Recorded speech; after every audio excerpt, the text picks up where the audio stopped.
Assalamualaikum warahmatullahi wabarakatuh. Waalaikumsalam warahmatullahi wabarakatuh. Alhamdulillahi rabbil alamin.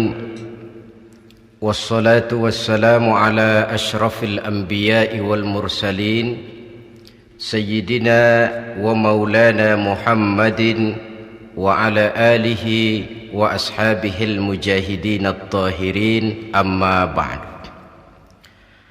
Saudara hadirin kaum muslimin rahimakumullah.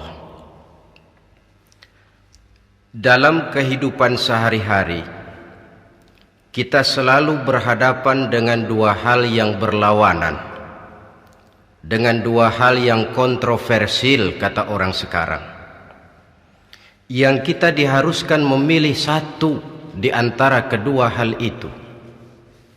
Sejak kita bangun tidur sampai kita tidur lagi, selalu kita hadapi dua persoalan itu, yang benar dan yang salah, yang hak dan yang batil, yang pantas dan yang tercela, yang ma'ruf dan yang munkar. Persis seperti sebaik lagu yang lagi ngepop dan banyak dinyanyikan anak sekarang, madu di tangan kananmu katanya, racun di tangan kirimu. Tapi saya fikir-fikir, bagaimanapun kalau cuma sekedar madu di tangan kanan, racun di tangan kiri, adresnya jelas. Yang repot kalau kita sudah tidak tahu lagi mana yang madu, mana yang racun. Lebih celaka lagi di zaman sekarang, banyak racun mereknya madu. Kita terpedaya, kita terpesona, kita terpukau oleh racun yang bermerek madu ini. Kita minum dia, yang akibatnya rawan di dalam kehidupan kita. Sangat banyak racun-racun yang terpancang di sepanjang perjalanan hidup kita ini. Dan dua di antara racun kehidupan itu akan kita bicarakan pada pertemuan kali ini, yakni arak dan judi, minuman keras dan judi.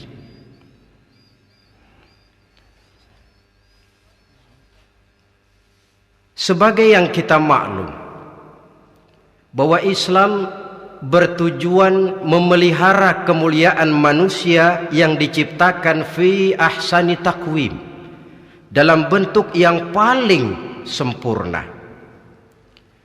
Arak atau minuman keras jelas merupakan hal yang merusak dari berbagai aspek kehidupan.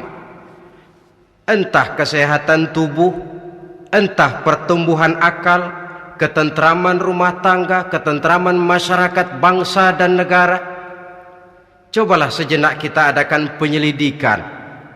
Kalau masuk kita ke dalam penjara, melihat sel-sel di sana, berapa banyak yang mendekam di sel karena urusan minuman keras. Masuk kita ke rumah sakit, berapa banyak yang dirawat akibat minuman keras, akibat stres yang dialaminya. Berapa banyak rumah tangga berantakan, berapa banyak pembunuhan terjadi, pemerkosaan terjadi akibat daripada minuman keras ini. Yang paling ironi kalau dia sudah menyerang anak-anak muda kita. Padahal kita tahu remaja pemuda adalah bentuk miniatur daripada kehidupan suatu bangsa. Akan bagaimana warna Indonesia 20, 30, 40 tahun yang akan datang, remaja dan pemuda kita jawabannya. Bahkan dari segi agama pun, akan bagaimana warna Islam di Indonesia 20, 30 tahun yang akan datang, remaja itu pula jawabannya. Karena itu tidak terlalu berlebihan kalau saya berkata bahwa untuk menghancurkan Islam di Indonesia ini tidak perlu menghancurkan pondok pesantren, tidak perlu menutup masjid, melarang pengajian, menyegel musola, tidak perlu. Untuk menghancurkan Islam di Indonesia cukup dengan meracuni remaja, pemuda-pemudi Islam di Indonesia. Kalau mereka sudah diracuni, dijauhkan dari agamanya, masalahnya tinggal menunggu pergantian generasi. Maka yang jadi pilot proyek jelas remaja, pemuda, termasuk dengan menanamkan pengaruh minuman keras. Ditanamkan ke tengah remaja kita ini untuk jauh dari tuntunan agama.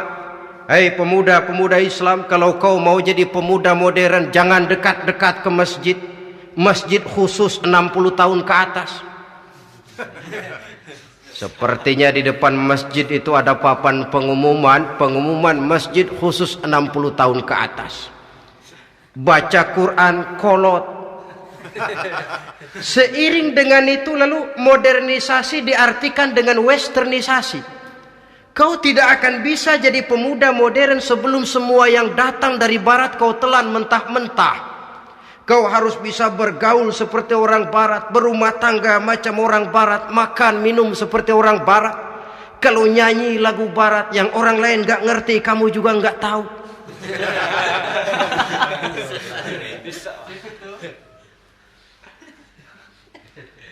Anutlah itu free love yang pada gilirannya akan mengarah kepada free sex alias sammenleven. Isaplah itu ganja, morfin, narkotik. Jikalau sudah terlena kita dengan itu, maka kehancuran suatu bangsa sesungguhnya sudah dimulai. Penyakit minuman keras ini bukan cuma penyakit zaman ini. Masyarakat yang dihadapi oleh Rasulullah Sallallahu Alaihi Wasallam 14 abad yang lalu juga masyarakat yang kemaruk dengan minuman keras. Arab jahiliyah kalau sudah minum arak mabuk, tidak cuma minum, dia mandi pakai arak. Sistem pendidikan yang disampaikan Islam bijaksana. Mula-mula diberikan gambaran bahwa arak itu walaupun ada manfaatnya tapi ada bahayanya, dan bahayanya jauh lebih besar daripada manfaatnya. Tahap kedua diberikan pesan jangan mendekati solat dalam keadaan mabuk. Padahal solat 1 hari 1 malam 5 kali, artinya makin jauh saja dia dari arak itu. Pada saat kondisi iman sudah memungkinkan, barulah turun vonis bahwa arak itu najis, perbuatan setan, jauhi. Yang ironi yang saya katakan tadi, racun mereknya madu. Kadang-kadang kita dibuai dengan iklan yang tidak mendidik. Saya pernah lihat ada iklan misalnya, Anda ingin modern, majulah bersama minuman ini. Atau minuman ini lambang pergaulan dunia yang maju. Modern diukur dari minuman. Yang jadi korban akhirnya remaja dan pemuda-pemudi kita. Saya teringat satu analisa dari Rasulullah Sallallahu Alaihi Wasallam. Beliau bersabda, Inna min asratis sa'ah, sesungguhnya di antara tanda-tanda kiamat. Apa kiamat itu? Dalam arti yang umum, kiamat itu saat dimana alam ini hancur, bumi gempa, air laut tumpah ke darat, gunung meletus, planet-planet bertabrakan, lalu semua yang bernama hidup mati. Itu kiamat beneran. Saya nggak mau cerita kiamat beneran sebab saya sendiri nggak kepengen ngalamin. Yang sering kita ngalami ini kiamat kecil-kecilan, kiamat mini. Apa kiamat mini itu? Hancurnya sendi-sendi kehidupan sosial. Maksiat merajalela, munkarat menjadi-jadi. Yang ma'ruf dianggap munkar, yang munkar malah menjadi ma'ruf. Yang salah disanjung-sanjung, yang benar dicaci maki. Tuntunan dianggap tontonan, tontonan malah jadi tuntunan. Kan kiamat kalau sudah begitu. Penjungkiran nilai. Kenapa hal semacam ini bisa terjadi? Penyebabnya kata Nabi, pertama ayyurfa'al ilmu.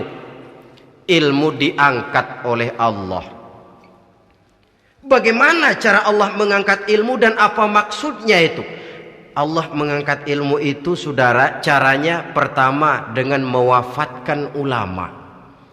Makin banyak ulama wafat, makin banyak ilmu ditarik. Yang kedua, kurangnya minat orang untuk belajar agama. Kalau sudah klop macam itu, artinya agama sudah disudutkan ke pojok-pojok kehidupan. Agama cuma sekedar tinggal dekorasi. Agama cuma seminar, cuma kongres, cuma muktamar. Tapi bahwa agama merupakan realita dalam kehidupan, itu tidak pernah terwujud. Kalau ulama sudah tiada, minat orang belajar agama berkurang, maka ajaran Allah tidak lagi didengungkan orang. Dikala itu wa yudharul jahlu, akan muncullah kebodohan. Nampak kebodohan di mana-mana. Muncul permissive society, masyarakat yang merasa boleh hidup dengan kaidah serba boleh. Tidak ada halal, tidak ada haram, tidak ada hak, tidak ada batil, semuanya serba boleh. Kalau sudah begitu kondisi masyarakat, terjadilah apa yang dianalisa oleh Nabi. Dikala itu wayabsu zina, zina dikerjakan berterang-terangan. Orang sudah tidak punya malu. Hidupnya sudah pakai prinsip punya kuping, kuping kebo. Punya muka, muka tembok. Punya kulit, kulit badak.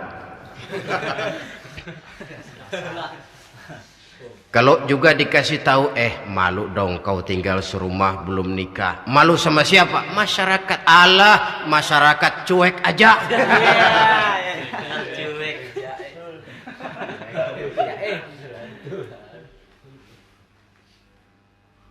Bukankah realita kalau kita ikuti surat-surat kabar, berapa banyak sudah gadis-gadis bergelimpangan jadi korban?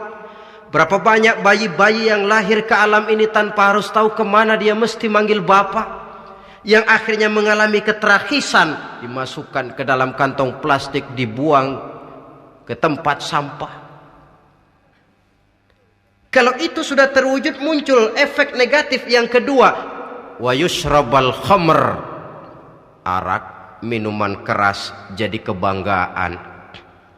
Anak muda belum nyohor kalau belum bisa mabuk. Yang enggak mabuk dianggap kolot. Kampungan loh. Bikin malu baru kena segelas saja udah miring. Cengeng.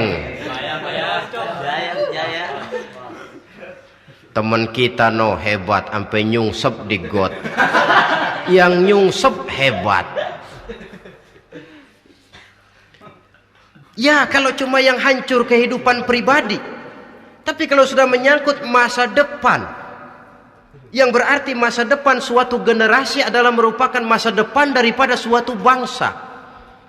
Begitu kerasnya Islam ini melarang minuman keras, sampai bukan cuma sekedar meminumnya saja yang diharamkan, tetapi juga dilarang mengimportnya, memproduksinya, membuka warung yang menjual minuman keras, atau bekerja di tempat penjualan minuman keras. Ada juga yang nyerempet-nyerempet, Pak, kalau sedikit kan nggak apa-apa, nggak mabuk ini. Nah, saya ingatkan hadis Nabi diriwayatkan oleh Imam Ahmad, Abu Daud dan Turmuzi. Nabi bersabda, ma askara katsiruhu faqaliluhu haramun. Apa yang banyaknya menyebabkan mabuk, sedikitnya pun tetap haram hukumnya. Memang barangkali mungkin ada manfaatnya, tetapi bahayanya jelas lebih besar ketimbang manfaat yang bisa timbul daripada jenis minuman keras itu sendiri. Dalam hadis lain Nabi pesankan, man kana yu'minu billahi wal yaumil akhir fala yaq'udu ala ma'idatin taduru 'alaiha al-khamru. Siapa yang beriman kepada Allah dan beriman kepada hari akhirat, jangan dia duduk di dalam satu pertemuan yang di dalam pertemuan itu diedarkan minuman keras. Masuk ke dalam lingkungan macam itu saja tidak diperkenankan. Kenapa? Asyariku fi syarri syarrun. Bersekutu dengan kejahatan, jahat juga hukumnya. Semalam kamu mabuk ya? Enggak, temen. Saya cuma ngebeliin aja kok. Apalagi ngebeliin.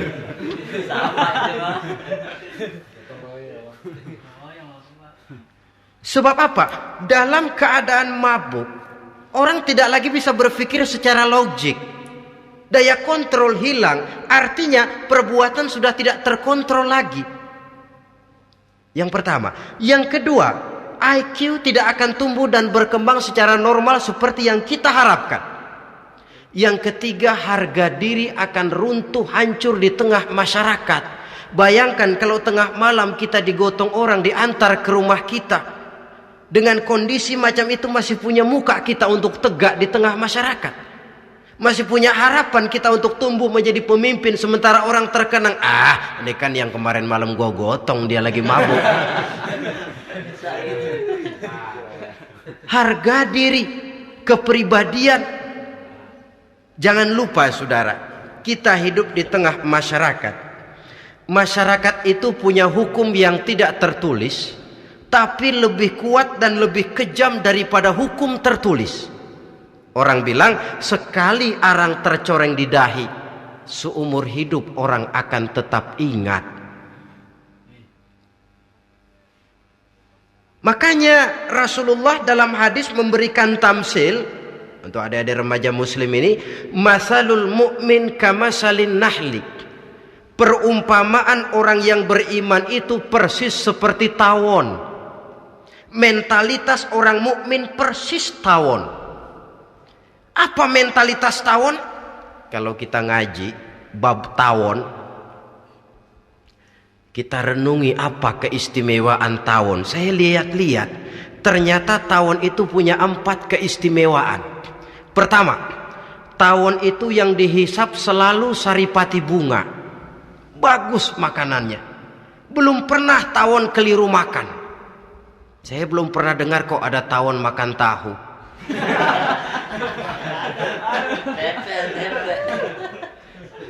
Yang dimakan selalu saripati bunga. Artinya apa? Orang mukmin perutnya itu perut selektif. Yang dimakan yang baik-baik, yang diminum yang baik-baik. Yang baik menurut agama itu adalah yang halal, thayyibat. Perutnya selektif, bukan perut asbak. Kalau asbak puntung apa saja masuk ke dalamnya. Tapi mukmin perutnya ini selektif. Daging kambing masuk, tahu masuk, kangkung masuk, kodok minggir. Air kelapa minum, kopi minum. Tapi kalau sudah berbau minuman keras, minggir.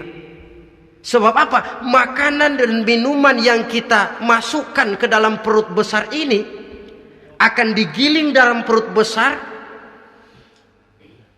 akan melahirkan energi, menggerakkan sel-sel pembuluh saraf. Kalau makanan dan minuman itu terdiri dari yang haram, energi yang ditimbulkan olehnya energi yang haram, mempengaruhi sel-sel pembuluh saraf. Orang akan cenderung berpikir yang haram kalau terlalu sering memakan makanan haram. Kalau sudah berpikir kepada yang haram, perbuatan pun akan mengarah kepada yang haram juga. Contoh kecil aja dah, ada nggak maling mikirin majelis taklim? Ada. Karena yang dimakan lebih banyak yang haram, yang dipikir paling-paling nanti malam rumah siapa lagi nih ya? Sudah mengarah ke sana.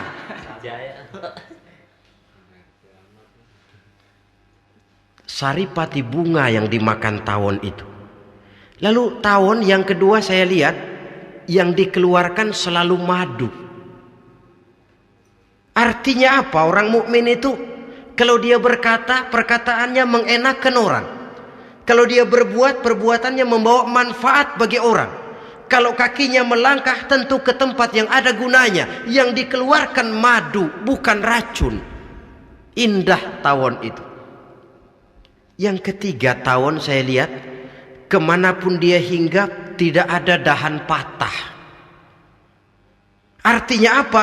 Orang mukmin dimanapun dia tinggal, kemanapun dia pergi, pantang jadi biang kerok buat lingkungannya, pantang menimbulkan kerusuhan dan keonaran. Tidak ada cabang patah dimanapun tawon hinggap. Tapi juga yang keempat, saya lihat-lihat tawon itu jangan coba-coba diusik. Satu kali dia diusik, kemana orang lari? Nyilem masih ditungguin. Tawon. Tapi kalau nggak diusik, nggak ada tawon usil ke pasar nyariin orang. Ketika dia diusik, inilah saatnya saya harus mempertahankan kehormatan diri saya. Dia pun bangkit. Artinya apa? Orang mukmin tidak boleh nyari-nyari musuh, tapi ketemu musuh tidak boleh lari. Musuh jangan dicari, bertemu pun jangan lari. Mentalitas orang mukmin seperti tawon, yang dimakan baik, yang dikeluarkan baik. Kemana dia tinggal tidak menimbulkan keonaran buat masyarakat, tapi juga sanggup menjaga dan mempertahankan kehormatan dirinya. Kalau konteksnya dengan masalah yang sedang kita bicarakan, minuman keras, saya katakan tadi, kita kadang-kadang salah pilih, tertipu oleh racun yang bermerek madu. Ada minuman empuk, nyari yang keras, salah pilih. Ketahuan orang bikin pel buat anjing, manusia yang nelen. Akhirnya miring kayak anjing. Saudara, mari kita renungi An-Nisa ayat 140. Allah Subhanahu wa taala mengingatkan, "Qad nazzala 'alaikum fil kitabi an idza sami'tum ayatillahi yukfaru biha wa yustahza'u biha fala taq'udu ma'ahum hatta yakhudu fi haditsin ghairi innakum idzam misluhum." Sungguh, kata Allah, telah diturunkan kitab Al-Quran ini kepada kamu, yang apabila kamu dengar ayat-ayat Allah itu diingkari orang, diejek-ejek orang, fala taq'udu ma'ahum, jangan kamu duduk bersama orang-orang semacam itu. Bagaimana mengejek ayat-ayat Allah? Misalnya, tahu kalau minuman keras itu diharamkan, tapi masih minum juga, itu kan mengejek ayat namanya. Duduk di majelis semacam itu dilarang oleh Quran. Kenapa? Innakum izam misluhum. Kalau kamu juga duduk di majelis semacam itu, kau dan mereka sama saja, kata Quran. Sama saja. Tahu kalau minuman yang memabukkan itu diharamkan agama, tapi diminumnya juga mengejek ayat Allah. Duduk di tengah kelompok mereka berarti ikut mengejek ayat Allah. Dekat saja pun jangan, entahlah lagi sampai meminumnya.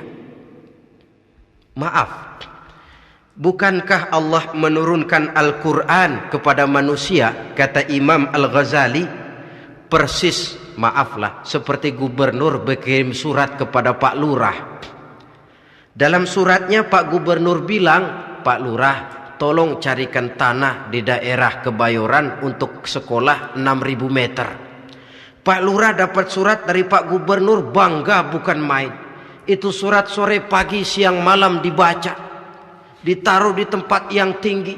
diberikan minyak wangi, mau diambil dicium dulu, dibawa dengan penuh hormat dan hati-hati.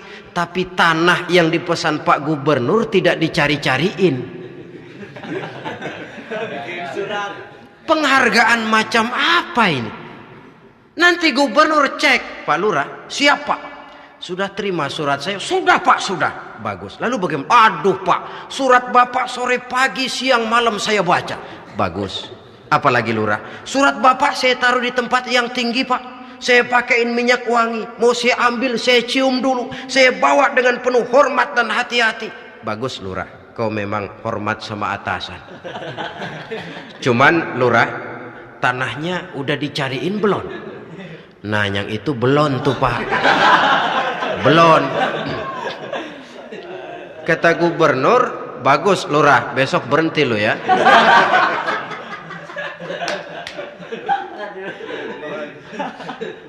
Membacanya memang penting, al-muta'abbad bitilawatihi, beribadah dari sebab membacanya. Tapi setelah kita baca, kita tahu isinya, what next? Mau apa kita dengan isinya itu? Jangan yang kita baca kita injak-injak. Itulah ironinya, bagaimana Quran itu mau membawa keberkahan dalam hidup ini. Kalau yang kita baca sering kita injak-injak.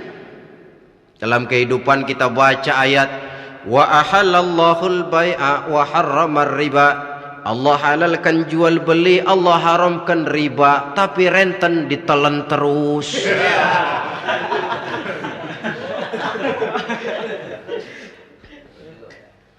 Kita baca ayat wa'tasimu bihablillahi jami'an wa la tafarraqu. Berpegang teguhlah kamu kepada tali Allah, jangan bercerai-berai. Tapi sesama muslim pelotot-pelototan jalan terus. Janganlah yang sesama muslim kadang-kadang yang mengklaim dirinya sebagai pemimpin Islam kelihatannya juga sikut-sikutan jalan terus.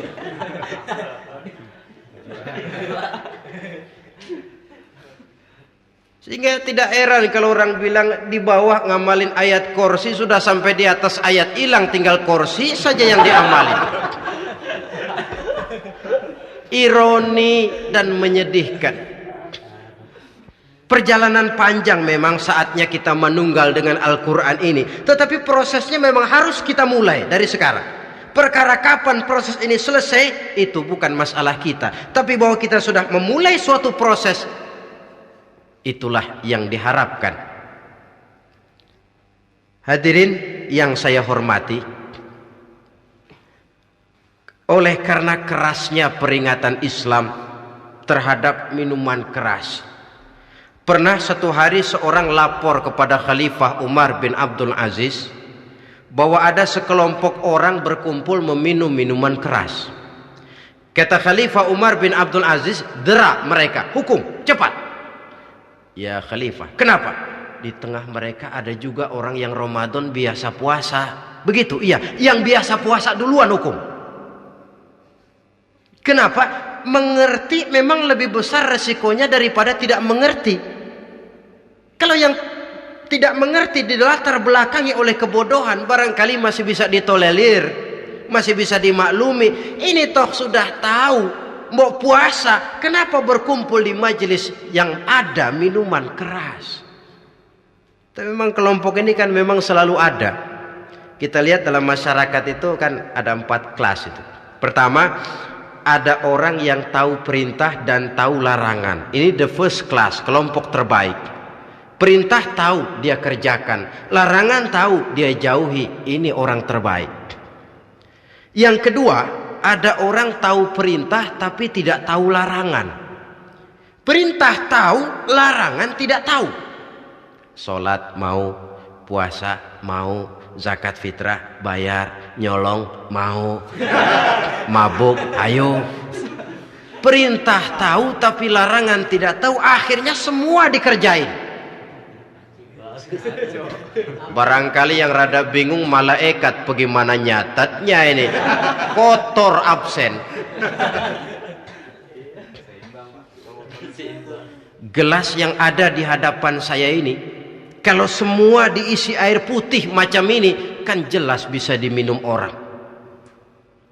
Kalau semua diisi bensin, jelas bisa diminum motor. Tapi kalau separuh diisi air putih, separuh diisi bensin, kacau. Kalau gelas yang ada di hadapan saya ini sepenuhnya diisi air putih, jelas bisa diminum orang. Kalau sepenuhnya diisi bensin, juga jelas bisa diminum motor. Yang repot kalau separuh diisi air putih, separuh diisi bensin, kacau statusnya. Orang minum mabuk, motor minum pun mogok. Dijual juga tidak laku barang campuran. Inilah makna pernyataan Allah, wala talbisul haqqa bil batil. Jangan kamu campur adukan antara yang hak dan yang batil. Perintah dikerjakan, larangan pun dikerjakan juga.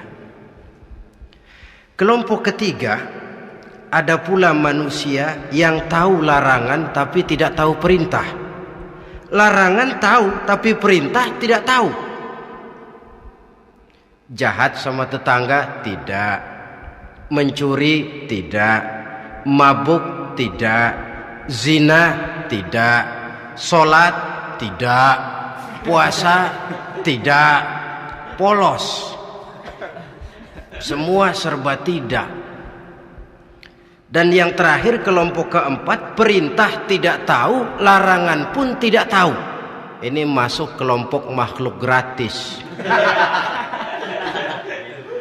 Misalnya kambing, ayam, kerbau, itu kan makhluk-makhluk yang memang perintah tidak tahu pun larangan juga tidak tahu. Nah, dalam hubungannya dengan ini saya mengajak, marilah kita berusaha sekuat mungkin menjauhkan diri dari minuman keras yang jelas bahayanya dengan hidup tidak jauh dari bimbingan agama. Hadirin kaum muslimin rahimakumullah. Kawan seiring dan sejalan dari minuman keras, judi namanya. Saudara kembar barangkali. Yang satu sering menimbulkan yang lain, tetapi bukan tak jarang keduanya berjalan berdampingan. Posisi judi dan arak ini dalam Quran sama bahayanya. Apa sebab? Mentalitas judi adalah mentalitas sirkeless, lingkaran setan. Artinya yang menang biasanya ketagihan, yang kalah biasanya penasaran. Ini yang menyebabkan orang tidak mau berhenti. Kalau dia menang, dia ingin mencoba untuk menang dalam jumlah yang jauh lebih besar lagi. Kalau dia kalah, dia penasaran, kenapa hari ini kalah? Barangkali sial, besok malam saya tebus. Mental semacam ini memang sulit untuk berhenti. Kenapa judi diharamkan dalam Islam? Pertama, seorang muslim di dalam berusaha mencari harta, dia harus mengikuti sunnatullah. Kata kita orang muslim, hukum alam kata orang sekarang, natural of law bahasa kerennya. Berusaha menurut hukum kausal, memasuki rumah dari pintunya, menunggu suatu akibat dari sebab yang kita lakukan. Bahwa kalau begini mesti begitu. Karena kita memang terikat oleh permainan yang disebut hukum alam ini. Hidup bukan undian, jangan mengharap untung besar tanpa mau peras keringat. Satu pagi Khalifah Umar bin Khattab radhiyallahu an masuk ke masjid. Beliau lihat ada orang sedang berdoa khusyuk betul. Ditunggunya 2 menit, 3 menit, sampai 10 menit lebih belum juga selesai. Agak lama orang itu berdoa. Selesai berdoa, dihampiri orang itu oleh Sayyidina Umar. Beliau tanya, saudara, lagi apa tadi itu? Berdoa ya Khalifah. Minta kepada Allah? Tentu minta kepada Allah. Minta apa kamu? Minta rezeki. Sudah lama? Dari tadi habis sembahyang subuh. Dapat? Belum.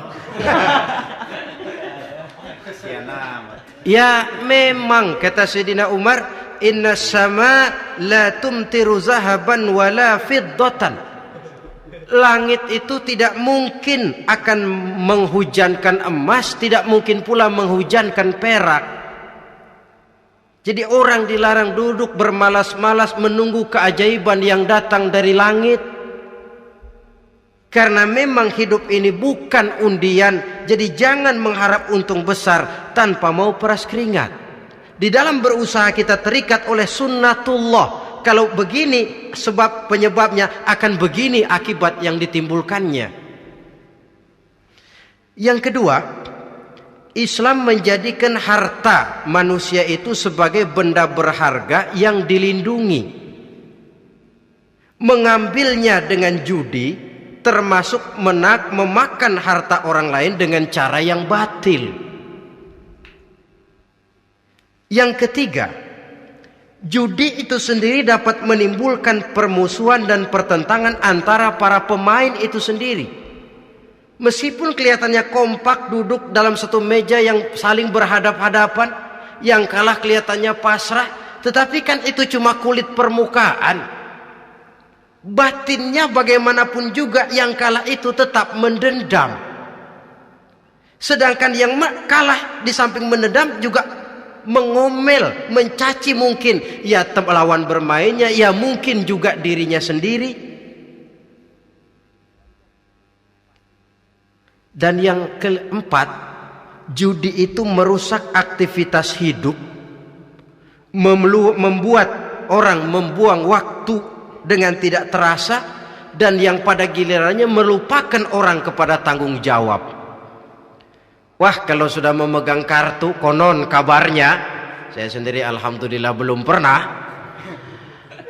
lupalah orang anak, lupalah orang kepada istri, lupalah orang kepada tanggung jawab. Waktu pun berlalu tanpa terasa. Apalagi kalau sudah diiming-iming oleh gambaran akan memperoleh keuntungan yang besar. Termasuk di dalam judi itu undian, apapun namanya. Yang usaha ke arah ini seharusnya tidak dipermudah, walaupun dengan embel-embel dana kemanusiaan, sumbangan sosial. Saya tidak begitu yakin, saudara, bahwa bangsa Indonesia ini sudah begitu menipis rasa kemanusiaannya, sehingga untuk berlaku sosial mesti diimbangi dengan hadiah sekian juta rupiah. Saya tidak percaya bahwa umat Islam di Indonesia sudah begitu tipis rasa kasih sayangnya kepada sesama, sehingga sulit mengeluarkan bantuan kalau tidak diimbangi dengan hadiah yang sekian puluh juta rupiah. Yang saya khawatir apa? Pada gilirannya di negeri ini akan makin banyak penghayal-penghayal kelas berat,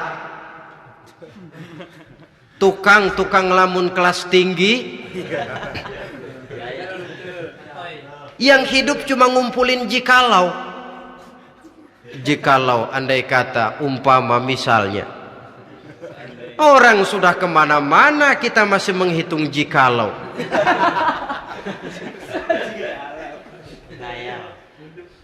Orang boleh saja mengharap burung terbang tinggi, tapi punai di tangan jangan dulu dilepas.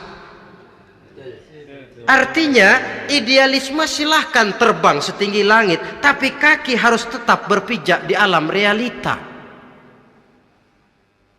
Bahwa memang lebih baik makan singkong dalam kenyataan daripada makan roti tapi ngimpi.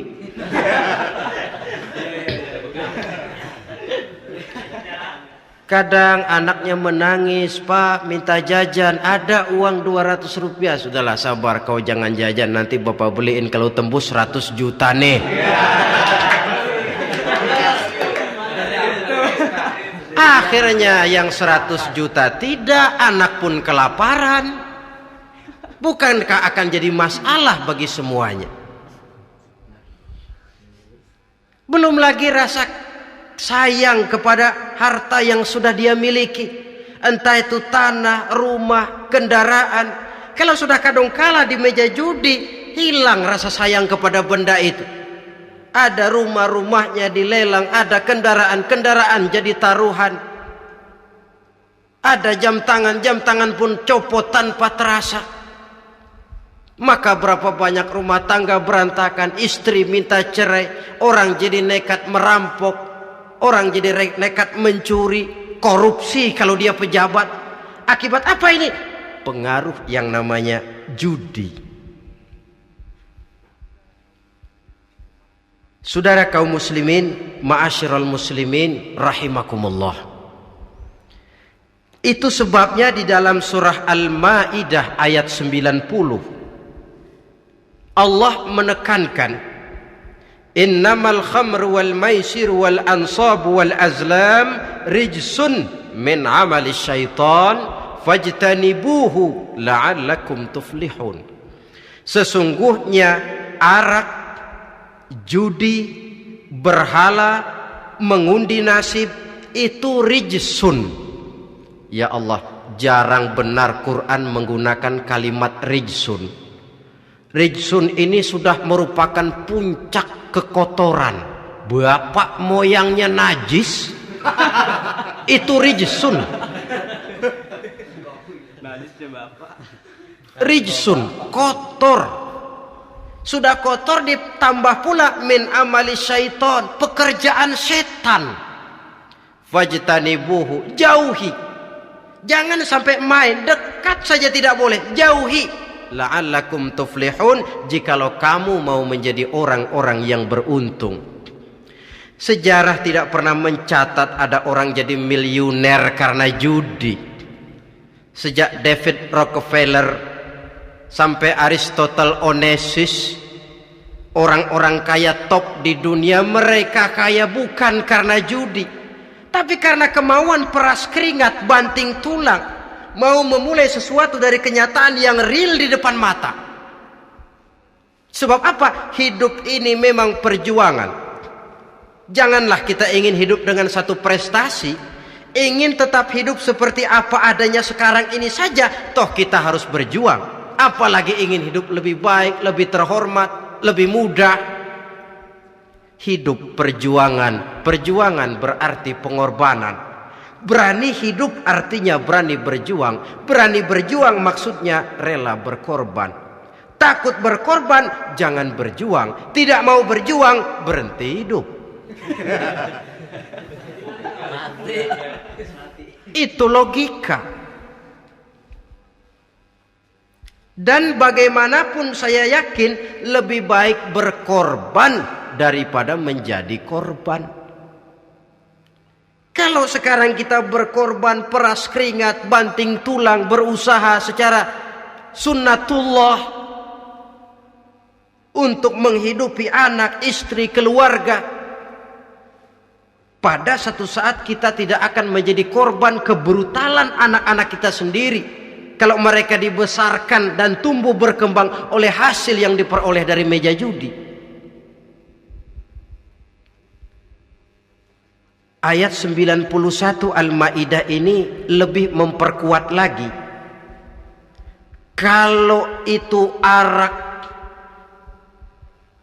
judi, berhala, mengundi nasib adalah perbuatan setan, sebenarnya setan mau apa sih?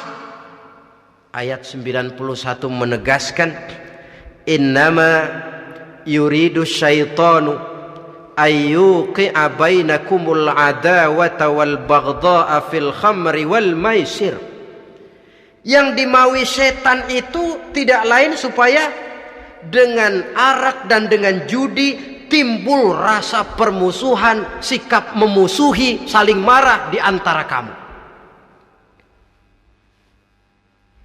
Coba, biasanya dalam meja judi sudah loyo, waktu juga sudah berlarut-larut. Yang menang mau berhenti, apa yang kata yang kalah? Berhenti dah, gue wacok loh. Enak bener, gue lagi kalah, lo berhenti. Coba kira-kira kapan akan selesai permainan? Akan timbul permusuhan, akan timbul rasa dendam kesumat yang ditanamkan oleh setan. Karena memang baik arak, baik judi, baik berhala, baik mengundi nasib, itu semua permainan-permainan setan yang diberikan kepada kita untuk kita ikut andil bermain di dalamnya. Tatkala kita ikut terkena jerat setan, tertawalah mereka. Kenapa? Oh, makin banyak teman saya di neraka. Maaf, setan itu kan sudah tahu vonisnya. Ketika dulu dedengkotnya yang namanya iblis terusir dari surga, itu bikin semacam perjanjian dengan Allah. Tuhan, kenapa iblis? Gara-gara Adam saya terusir dari surga. Maka sejak saat ini Adam dan seluruh keturunannya adalah musuh bebuyutan saya. Saya akan gelincirkan mereka dari jalan. Silahkan iblis, goda mereka, tapi kau tidak akan mungkin bisa menggoda mereka kalau hamba-hambaku itu menjadi hamba yang ikhlas. Hanya hambaku yang ikhlas yang tidak mungkin kamu goda, yang lain barangkali bisa. Sejak saat itulah iblis memproklamirkan permusuhan, dan dia sudah tahu betul vonisnya neraka. Tugas dia sekarang bagaimana mengumpulkan teman sebanyak-banyaknya ke dalam neraka. Hamba Allah saja yang tidak tergelincir kepada minuman keras dan judi. Hamba Allah yang ikhlas itu bagaimana? Yang ikhlas menjadi hamba Allah dalam arti kata dan perbuatannya memang mencerminkan bahwa dia hamba Allah. Maaf, di zaman sekarang ini kan banyak orang cuma berkata saya hamba Allah mulutnya, tapi perbuatannya membuktikan dia hamba setan, hamba dunia, hamba harta, budak jabatan, budak nafsu. Tidak sesuai antara ucapan dan perbuatan. Sebab itu kata-kata hamba Allah kalau keluar dari mulut manusia itu murah, soalnya ngaku siapapun bisa, tapi diakui atau tidak, ini yang kita belum tahu. Ada juga orang berdalih, saya kan masang kalau dapat nanti mau nyumbang masjid. Barangkali aja kalau nyumbang masjid disoriin dikit sama Tuhan.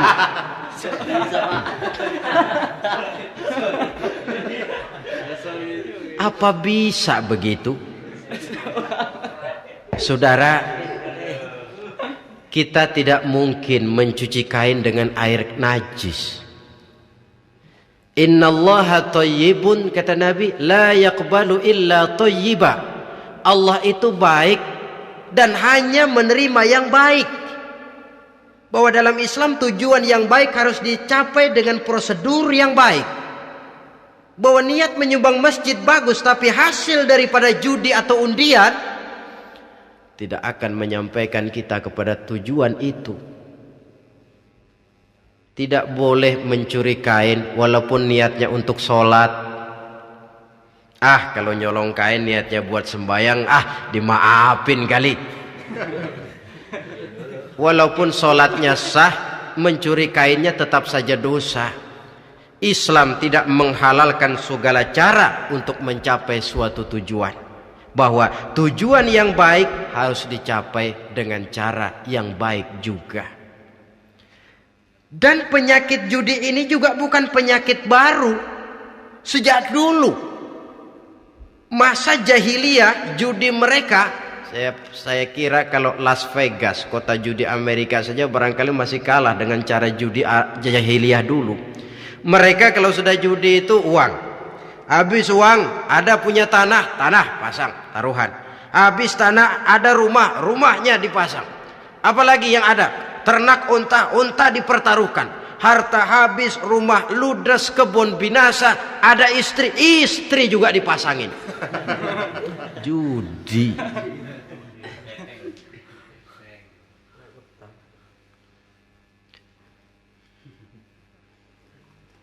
Kita sebagai muslim, oleh Al-Quran dijelaskan orang yang mempunyai dua tujuan hidup. Pertama tujuan jangka pendek, yang kedua tujuan jangka panjang. Tujuan jangka pendek dunia dan seluruh isinya. Tujuan jangka panjang adalah akhirat dan ridho Allah. Ini yang terpantul dalam doa setiap kita, Rabbana atina fid dunya hasanah wa fil akhirati hasanah. Tercapai tujuan jangka pendek fid dunya hasanah, dan tujuan jangka panjang wa fil akhirati hasanah. Untuk mencapai tujuan jangka pendek, merangkul dunia dan seluruh isinya, apa yang jadi modal utama? Pertama, pendidikan. Makin tinggi jenjang karier pendidikan yang kita tempuh, rasa-rasanya makin mudah menjangkau dunia dan isinya. Yang kedua, pengalaman, tenaga expert masih tetap diperlukan. Makin banyak pengalaman, makin mudah menjangkau dunia. Yang ketiga, dan ini ada tapi tidak bisa dijadikan pegangan, faktor nasib, faktor kebetulan ada tapi tidak bisa dijadikan pegangan mutlak. Pendidikan, pengalaman, ingin menjangkau fid dunya hasanah, ini modal utama. Lalu untuk mencapai fil akhirati hasanah, prestasi ibadah. Bagaimanapun tinggi pangkat dan jabatan kita, bagaimanapun banyak gelar kita sandang, tanpa prestasi ibadah, nol besar kita dalam pandangan Allah. Itu sebabnya kita sholat. Jadi tidak beralasan kalau orang ditanya, kenapa sih kamu nggak sholat? Ah, tetangga saya sholat melarat terus. Memang sholat itu bukan untuk mencari uang kok. Kalau ada orang yang rajin sholat, rezekinya kelihatan lancar, itu cuma sekedar persekot. Uang muka, cashnya tetap di akhirat nanti. Efeknya apa? Karena kita punya tujuan jangka panjang, mengharap ridho Allah di akhirat, cara kita mencapai tujuan jangka pendek dibatasi oleh pertanyaan, Allah ridho apa enggak? Kita cari uang, tapi pertanyaan pokok, Allah ridho enggak cara ini? Kita mengejar kedudukan, tapi Allah ridho enggak dengan cara ini? Ini yang menyebabkan kita lantas tidak lalu menghalalkan segala cara. Yang penting tujuan tercapai, cara apapun halal. PKI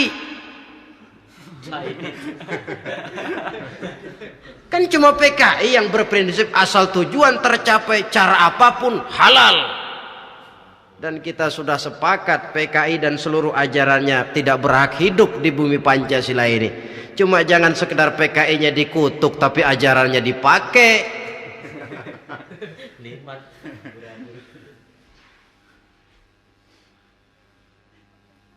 Nah, untuk mencapai dua tujuan ini,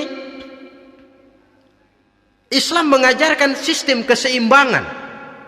Sehingga Nabi sabdakan, "I'mal lidunyaka ka'annaka ta'ishu abada, wa'mal li akhiratika ka'annaka tamutu ghada." Bekerjalah buat duniamu seolah-olah kau akan hidup untuk selamanya, tetapi bekerjalah untuk akhiratmu seolah-olah kau akan mati besok. Jadi kalau kita sudah sholat menghadap Allah, usolli fardal maghrib, Allahu Akbar, ingat seolah-olah kita akan mati besok supaya timbul khusyuknya. Tapi kalau kita sudah bekerja, kuliah, bekerja, belajar di tempat tugas, ingat seolah-olah kita akan hidup selamanya supaya timbul gairah kerja. Jangan dibalik. Di kantor ingat mati, lemas terus. Ngapain kerja sungguh-sungguh bakalan mati. Lagi sholat ingat Duta Merlin, Altiron Plaza, ya kacau. Salah pasang, tidak pada tempatnya. Untuk mencapai fid dunya hasanah ini, Islam mengajarkan tempuh jalur yang mengikuti sunnatullah. Itu yang dihargai oleh agama. Terikat oleh hukum kausal bahwa kalau ini yang saya usahakan hasilnya akan begini. Perkara nanti hasil tidak seperti yang kita harapkan, baik sangkalah kita kepada Allah. Sebab kita tidak tahu rahasia apa di belakang itu. Kadang orang mengeluh, habis saya rajin sholat tapi rezeki seret, berhenti aja dah. Kita tidak tahu rahasia di belakang itu. Pernah hadirin, satu hari seorang petani, dia selesai bekerja di ladang, istirahat. Dia tidur di bawah sebuah pohon beringin. Di sebelah pohon beringin itu ada pohon labu. Dia berpikir, kalau saya lihat-lihat Tuhan nggak adil katanya. Masa pohon beringin pohonnya besar, buahnya kecil. Pohon labu pohonnya kecil, buahnya gede. Tuhan bukan arsitek ulung ini.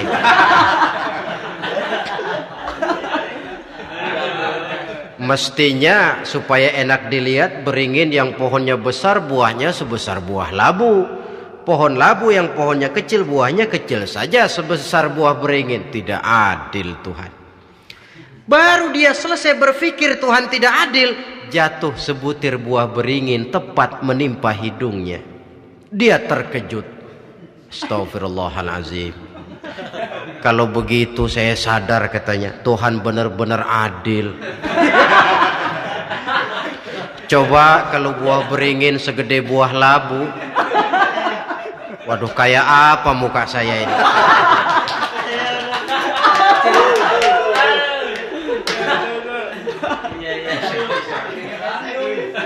Baru terbuka pandangan matanya setelah berhadapan dengan kenyataan. Baru keluar respek. Allah benar-benar adil. Padahal semenit yang lalu dia masih berkata, Tuhan bukan arsitek ulung. Tapi semenit kemudian setelah berhadapan dengan kenyataan yang real dia hadapi, wah, Allah benar-benar adil.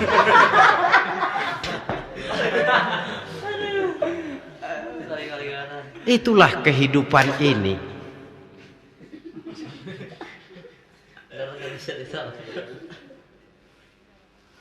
Saudara hadirin yang saya hormati, karena itu baik arak, baik judi, dua-duanya merupakan bahaya laten yang tidak hanya mengancam kehidupan agama, tetapi juga masyarakat, bangsa dan negara, apalagi kalau sudah jatuh kepada generasi penerus. Dan yang bagaimanapun juga saya berpikir sebenarnya remaja, pemuda, pemudi kita cuma korban dari suatu sistem. Sebab ini merupakan tanggung jawab bersama. Ulama mubalik macam saya paling wewenangnya cuma ngomong. Yang punya SK untuk memberhentikan pabrik minuman keras itu kan Menteri Perindustrian. Tangan-tangan eksekutif. Sehingga kalau Nabi katakan, man ra'a minkum munkaran falyughayyir biyadihi wa illam yastati' fa bilisanihi wa illam yastati' fa biqalbihi. Apabila salah seorang kamu melihat suatu kemunkaran, termasuk minuman keras dan judi di dalamnya, rubah itu. Dengan cara apa? Kalau kau mampu dengan tangan, artinya power, kekuatan.